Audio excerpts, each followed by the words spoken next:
IFCO are delighted to have our 20th Biennial World Conference here in Malta on this beautiful jewel of an island, and we're very grateful to Her Excellency for giving us this palace as well.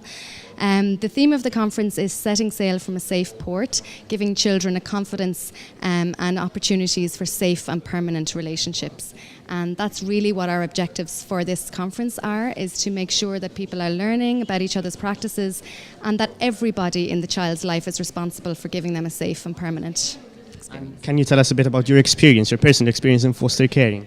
Well, I grew up in foster care in Ireland, which is a little bit different than it is here in Malta. We do have a much more family-based focus in Ireland as well, and in fact I was very disappointed to hear Kevin Brown yesterday from the University of Nottingham talking about how the data is suggesting that in Malta institutions are still being opened and the numbers of children in institutions are increasing, which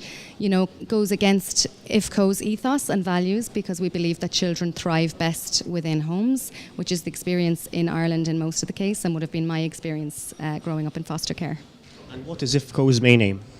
IFCO's main aim is to strengthen families first and foremost, and in particular foster families, and putting foster care as the most important available alternative care if a child does have to